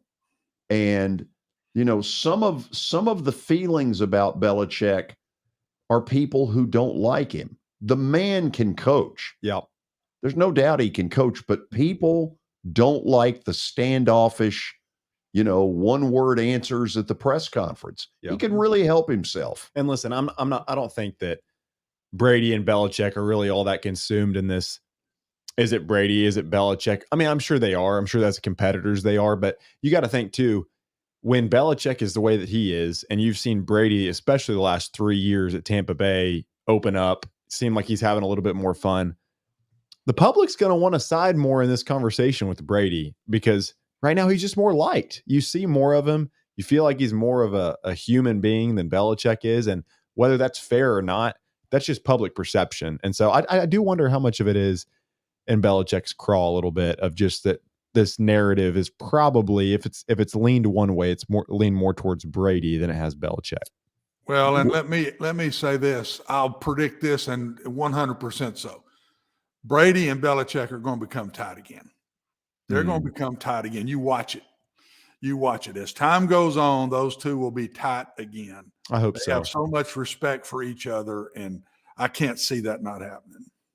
George, we've got Bobby Haskins ready to roll. I know we've got a few more questions, but we can save those for the next chat room. We will talk to Bobby about playing with a Heisman Trophy winner, playing for a really interesting coach who he's been with for 1 year. And Bobby, I know you can see us. I want to hear about that fight song because they play that damn thing 50 times a game if they play it once. So stay tuned. We'll head to Fight On. Bobby Haskins, offensive lineman from the Southern Cal Trojans, will join us next.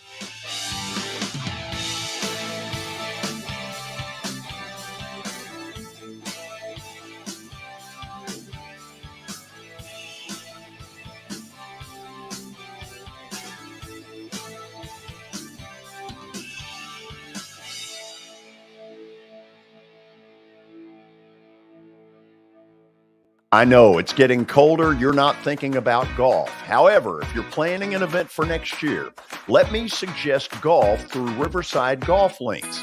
The course has improved dramatically. It's perfect for hosting a corporate or a charitable outing. They've got everything in place to make your event a rousing success. To get more info, call 615-847-5074 or go online to riversidegolflinks.com.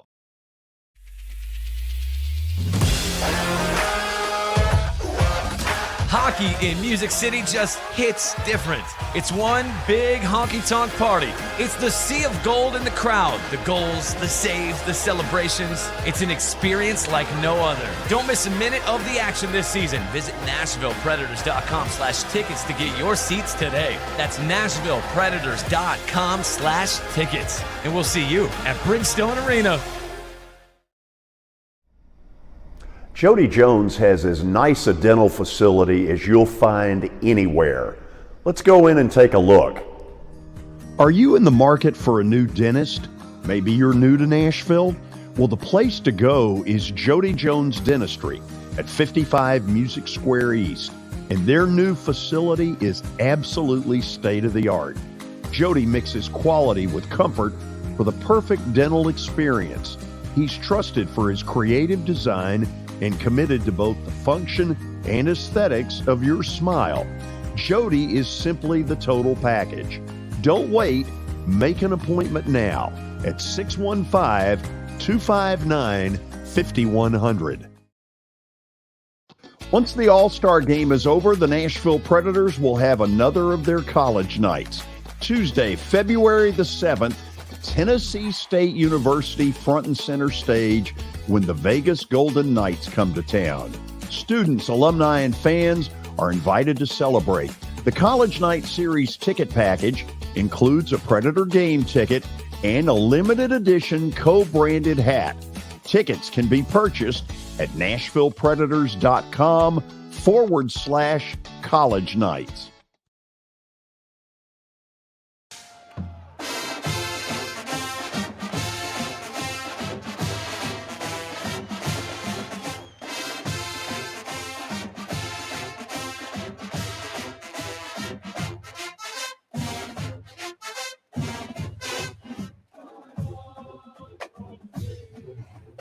Oh, I love it. They play that thing 50 times a game at a USC home game. We're excited to be able to bring Bobby Haskins, offensive lineman from Southern Cal, to our microphones. I want to read this and make sure I say this right because these folks have helped me as well. The folks who have taken care of getting Bobby on are X3, Performance and Physical Therapy. He is part of the pre-draft program, which is training guys for their pro day and combine experience. Bobby, how are you? I'm great. Thank you guys for having me on. It's a lot of fun to be on with you. Yeah, listen, how many times do they play that song? Hopefully the whole game, because that means we're doing something well. That's when you hear that going, it's a good thing. No, it absolutely is. So tell people a little bit of your background, because not only is it Southern Cal, but it's got a little bit of University of Virginia and Charlottesville as well. Yeah, absolutely. So I'm from Fairfield, Connecticut. Went to high school at Fairfield Prep, where I really wasn't recruited much, and then went to do a postgraduate year at the Hunt School of Princeton with Coach Smith down there at the Hunt School, and that's when I got my Virginia offer, and had some few other options from there, but really fell in love with Charlottesville and Virginia and Coach Mendenhall and all those guys over there.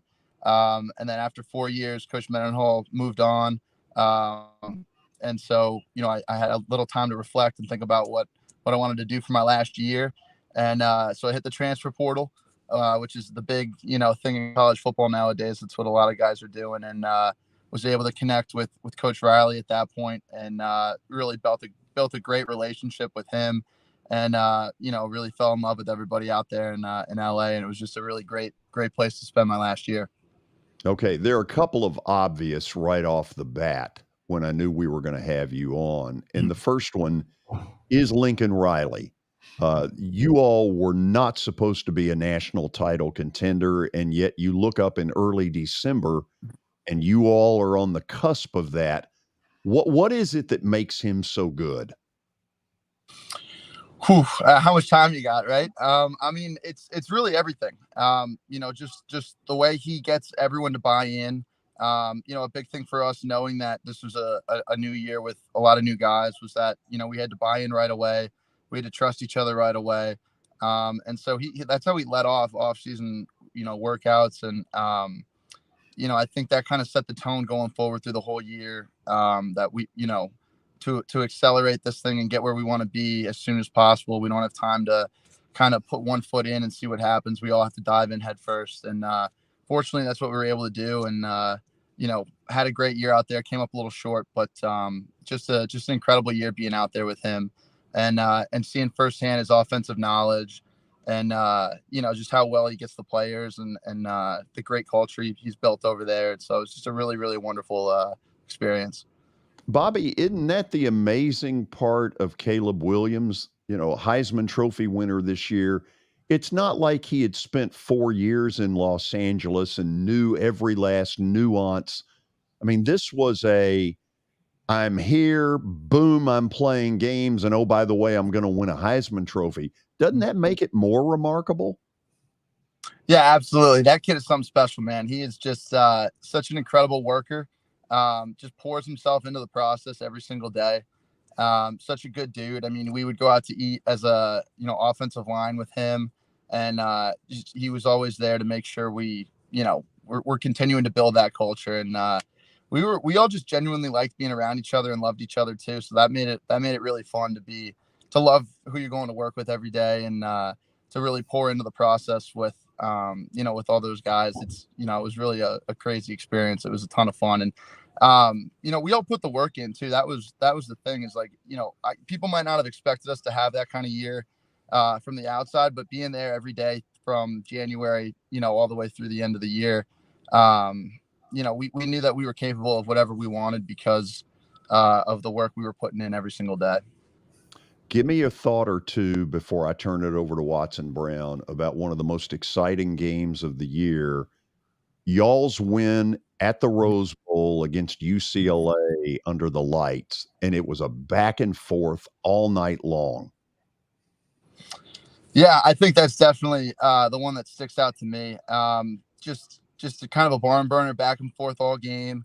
We got down a little bit early, had to really lean on each other and kind of weather the storm at first, and then come all the way firing back. But that was just an unbelievable team win.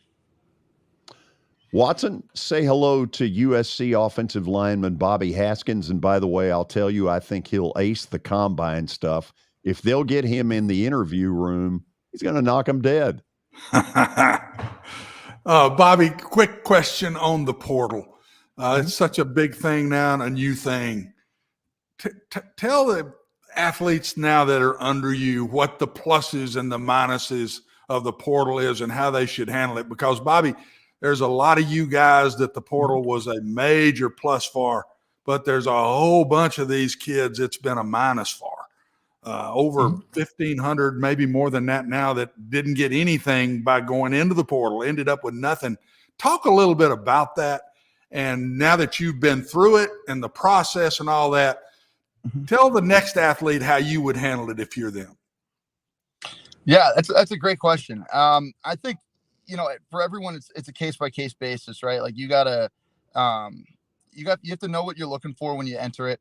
And I think you got to be leaving where you're coming from for the right reasons as well. I was fortunate enough to, get some starts under my belt at Virginia and play a lot there and build relationships with everyone there. And, kind of me leaving the portal was more to kind of for growth and to kind of see what else was out there. Not necessarily being unhappy or wanting a different situation. It was kind of a unique situation, I would say. But I think when you go into the portal, you got to know exactly what you're looking for. You have to, my dad and I sat down and wrote out different criteria of what we wanted. And, because going in the portal can be kind of hectic. You get a lot of coaches reaching out. Like you said, a lot of other people are leaving where they're going, and there's a lot of reshuffling going around that time of the year. And so I think it's just being grounded in a foundation of what you're looking for and being able to compare that to the conversations you have with a bunch of coaches to know if that place that is reaching out to you is in line with what you're looking for. Yeah. And to add to the portal, and then I got one more, George, I'll give it to Michael. How long did it take you when you decided, and I'm sure you had opportunities because you're a good player, and when you decided where you're going, how long did it really take you to be comfortable with the players? Because I think that's a big piece of this too. How quick can you get fit in and just be one of the guys and learn the offense to where you're not thinking, you're reacting? How long did all that take? I think I lucked out because I thought it happened pretty quickly for me. I would say probably about, maybe right up until the middle of spring ball, until I really felt, real comfortable. I was very fortunate to have an awesome group of O-linemen out there, which I did at Virginia as well too. But being out at SC, the guys took me in right away. We would all go in and get extra workouts in together. We'd watch extra film together, even do like mobility and stretching together. So just really spending, all day, every day with each other, I think was what allowed me to feel so comfortable, right away, or maybe not right away, but in a quicker time frame than maybe other people would have felt comfortable. But honestly, it was a lot of it's like how fast you make it, kind of, in my opinion. If you're in there every day, committing to the process, then I think you can feel comfortable quicker and feel like it becomes home quicker. What do you have one more? Watson, you have one more? Or is that it? we're running late. Go ahead. Yeah. Real quickly, Bobby, just 2 questions. One, you are right in the thick of this new world of college football with NIL. And I played college ball, D2 level, wasn't NIL money going around. And so just help me understand, I mean, what is it like at a program like USC that's a giant? And I know where there's some specifics you obviously can't get into. I don't even want you to get into that, but just in a locker room where this is going on, that the guys that USC is recruiting, that's probably going on. Has that changed? You started out at Virginia. And really when you started in Virginia, it probably wasn't as, present as it is now at USC. Compare and contrast a little bit those 2 experiences. Yeah. I mean, to be completely honest with you, like the NIL stuff at USC, they have a ton of great things going on out there, but it wasn't the main reason or the main focus of anybody out there. I mean, playing football and being a team was always the most important part of that. So, a lot of the NIL stuff wasn't really talked about, and it wasn't something we felt like we needed to talk about because, it didn't really affect the locker room. It didn't affect how we came to work every day. There was no, it didn't really change anything for us. We were all committed to wanting to win a national championship. And so, the NIL stuff was kind of secondary. Yeah. Last one for you, Bobby. Just talk to me a little bit about, I know it's still early in the process, draft's a couple months away, but just what this preparation has been like for you of getting ready and, this whole draft process of wanting to continue playing football and what that's looked like for you, what you hope for it to look like. Just tell me a little bit about that experience.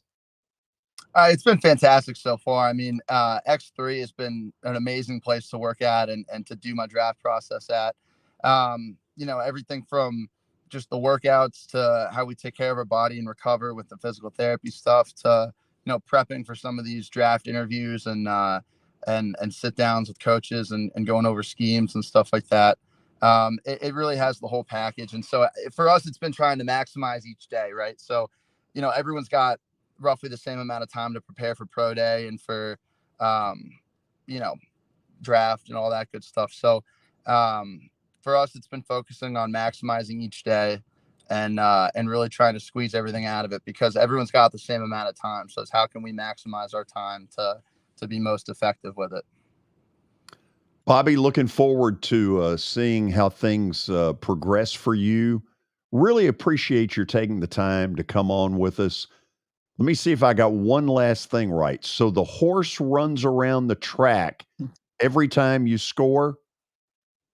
Yes. Yeah, that's it right there. They get the Trojan gets on there and they do a big lap around. Everybody goes nuts. It's good stuff. When you get in the 50s or 60s, does the horse say no mas?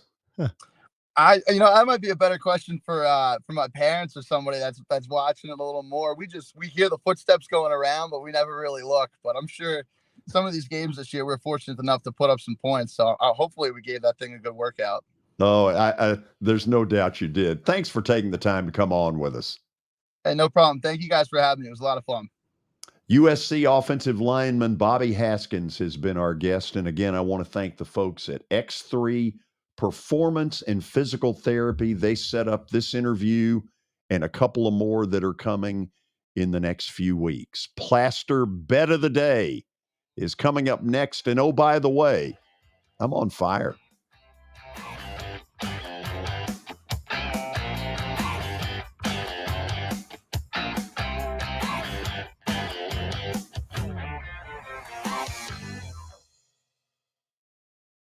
Hey, thank you for meeting with me today. The insurance company has made an offer. Already? Wow. They've offered you the entire policy. Thank you, Blair.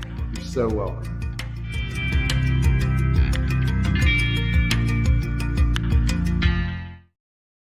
Pennington Distilling Company was founded in 2011 with the goal of creating original craft spirits that embody the same character as the city they were born in, Nashville, Tennessee. From grain to glass, every step is taken to produce spirits of exceptional craftsmanship and quality. Pick up one of their award-winning products like Pickers Vodka, Davidson Reserve Whiskey, and Whisper Creek Tennessee Sip and Cream today. Or stop by the distillery in West Nashville and the Nations. Follow them on social media and online at PenningtonDistillingCo.com. Forget the fact that Sir Speedy Music City is owned by my BGA classmate James Warren. Their work stands on its own merit. James and his staff do incredible work, as evidenced by the huge banners at the Plaster and Friends Celebrity Bowling Night. If you're looking for quality to help your marketing and business communications, and you want it at a reasonable price, these are your folks. Call them at 615-832-9511 or go to print at sirspeedymusiccity.com. And be sure to tell them Plaz sent you.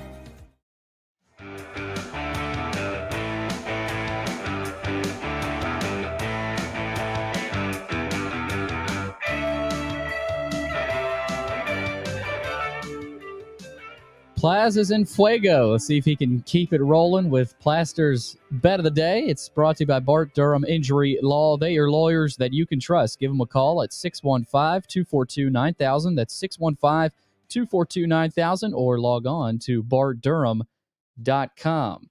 All right, let's check out what happened last night in Georgia's Bet of the Day. And it was a winner, TCU. You're darn tootin' it was a winner. Big time win. I'm forgetting who they played. West Virginia. That's right. But TCU was without, the two of their best players, really, and still got it done. TCU is a dangerous team that nobody really wants to play. George, did you watch the game last night? I did. There was no one there. I wonder if it's because of the ice storm, because it was not full at all. I mean, it was Dallas was frozen. Yeah. That's not a big gym to begin with. It's about an 8,000 seat deal that reminds me of a little bit of an upgraded municipal auditorium here, about the same size, kind of configured the same way. Yeah. But Jamie Dixon's done a great job at TCU. Coach. He can coach, man. Very impressive. So, Watson, do you want a winner for tonight? Yeah, go for it, bud. Okay, let's see what we've got here. Bedlam. Boomer.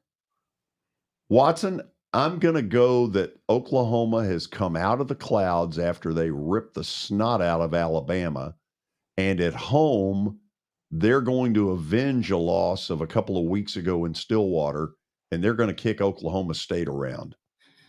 That's normal, yes. That game, the home team wins it most of the time through the years. So I would agree with the pick. You've got to think, too, because that Oklahoma win against Alabama was at Oklahoma. So you've got to think their crowd's been a little bit invigorated. I bet they get a good showing tonight for that game. Oh, they'll have a good showing for Oklahoma State. That Bama win could have been a jolt of energy for them. Yeah. Whew. It was certainly a jolt for Alabama, wasn't it? Oh, yeah. Enough to kick Vanderbilt by 57. My goodness. They bounced back pretty well. Nate Oates did not let that one go, did he? No, he didn't. Anyway, we're out of here for today. Tomorrow, we've got a really good show for you. Bill Jones is going to come on with us from Dallas. He covers the Cowboys on a daily basis, and there's certainly been a lot going on with America's team.